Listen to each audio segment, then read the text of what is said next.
Let's observe the footage captured by a police helicopter. This red SUV, after blocking a silver SUV, had a young man jump out shouting, "If you're scared, go home." He then climbed onto the silver car and threw two people out. The scene feels familiar, like I've seen it somewhere before. Could it be right here? Not far to go now, right? Today, we'll dive into a thrilling police chase in the US with a thief, seemingly living out a real-life GTA game. Let's see how the outcome unfolds for this reckless young man who has more guts than brains. 5 minutes before the video begins, a woman at a gas station forgot to close her car door and didn't take the keys with her. Thus, a car thief randomly targeted her red SUV, jumped in, and sped away.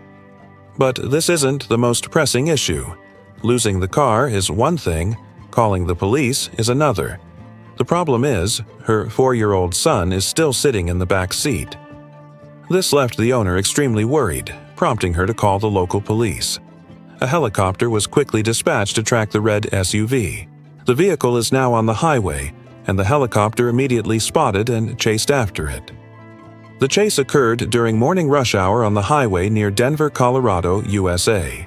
Being a highway during peak hours means there are a lot of cars on the road. Still, there's no sign of police vehicles yet. They might be on their way to the suspect's escape route, which is the right exit off the highway. The suspect turned toward the exit, now driving on the connector road.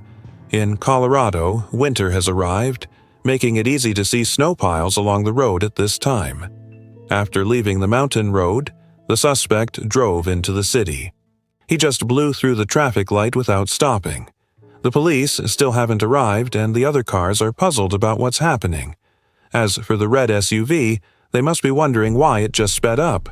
It just cut off other cars and even swerved into oncoming traffic. Perhaps it's because the lane was getting crowded, prompting the thief to speed up. The only option left was to weave through lanes. It's truly reckless. The vehicle continues to speed and shows no signs of slowing down. Ahead, there's an intersection with a red light, yet he accelerates, ready to run it. Next comes a T intersection, and he keeps speeding, taking a left turn. Luckily, the pickup truck in front slowed down just in time before the turn. It seems this driver is very experienced. Otherwise, they'd say the driving profession is tough. Now, the vehicle has reached a roundabout. This intersection has 2 exits, and the suspect chooses to turn right. To the right is likely a private parking lot. The suspect decides to drive straight ahead and leaves the road. He drives onto the grass that connects to the opposite road. He must want to go straight through this area. From the grass, he drives straight onto the road, and indeed, he has done so. He is merging onto the main road. After re-entering the main road, the suspect continues to accelerate and flee. Now he is merging into the inner lane, the emergency lane on the right side. Today's chase is just like real-life GTA. The suspect seems to have completed his mission. This is still the highway, and there is an exit here, but the suspect does not drive towards it. Instead, he continues to choose to drive on the highway. Ahead is an exit from the highway. This time, the suspect chooses to turn right. He opts to drive to this exit. It seems he is not a local, as there appears to be no clear destination based on his speed. The police have no idea where to set up a roadblock. They truly seem more lost than an owl. At this point, a dramatic scene is about to unfold. The suspect being chased is about to make a decision, leading to a situation that only occurs in GTA games. First, he cuts in front and blocks a silver SUV. He rushes in, opens the driver's door, and pulls the driver out after a struggle. He has successfully thrown both people out of the vehicle. He wants to steal this silver SUV, because his previous car was nearly out of gas after taking the silver SUV. The suspect immediately bypasses the barricade and drives back onto the road. But now he is driving against traffic. It can be seen very clearly. Other vehicles are on the road, and they are surely shouting as they go by. It's another bad purchase. Now, the helicopter zooms in. This is the highway. The suspect's vehicle suddenly shakes. Perhaps he hasn't gotten used to this car's steering system. Finally, a police car has caught up with him. No, not one, but 2 cars. The suspect goes around the barricade using the trees to temporarily escape. Now, the car is still speeding. His behavior is becoming more reckless. Ahead, police cars are ready to use spike strips to blow out tires. Immediately, they throw them. But it seems the throw was weak, plus the road is crowded. And the suspect is also very cunning, swerving into the outermost right lane. Avoiding 2 spike strips in succession, he is still driving against traffic. The police have not yet caught up, but surely they are not far behind. The helicopter zooms in again. Ahead is an intersection. The suspect turns left, nearly colliding with another vehicle. He continues turning left into the highway exit. Continue to turn right, after turning right. Finally, he drove into the same direction lane while driving here. A police car finally accelerated and caught up with the suspect. Colorado State Police were right behind him.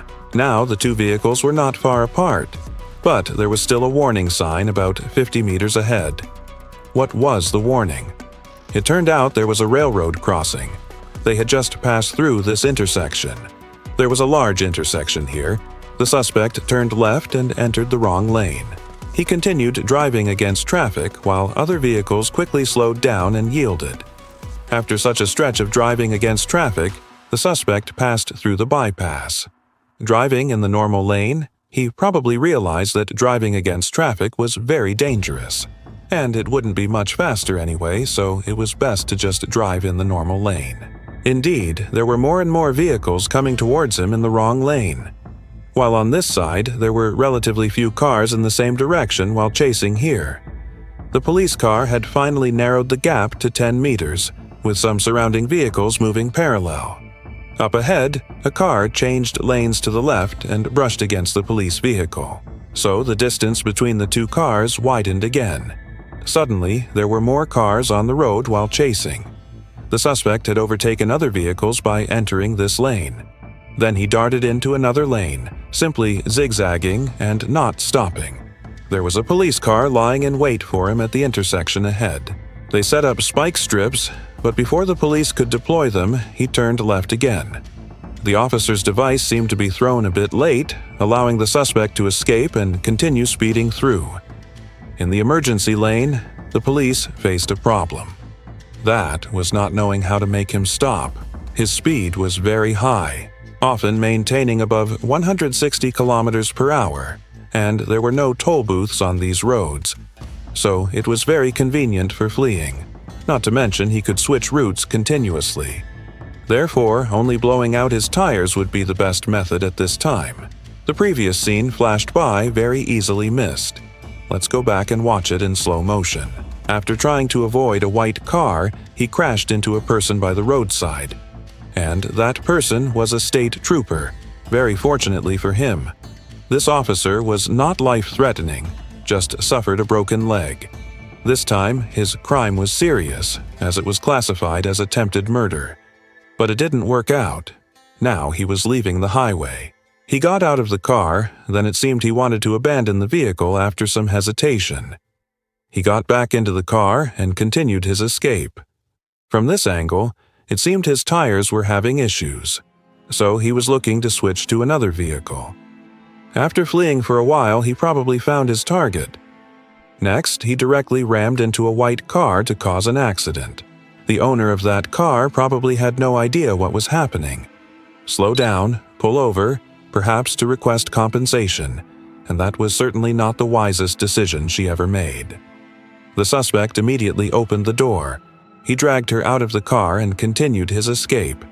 This was the 3rd vehicle he had stolen in just a few minutes. This young man had probably played GTA for over 180 minutes.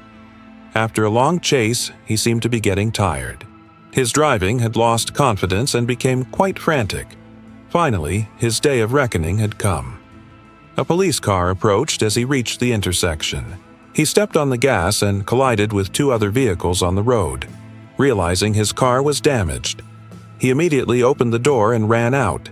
He wanted to steal the black car. However, the police car was right behind him, forcing him to flee. This time, he switched to running on foot, from 3 gasoline-powered vehicles. Now he was running on his own 2 legs. This situation was reminiscent of the young men before and after each Euro season. Or the World Cup, right?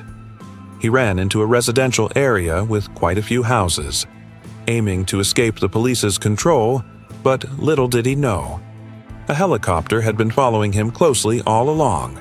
Unaware of this, he remained quite stubborn.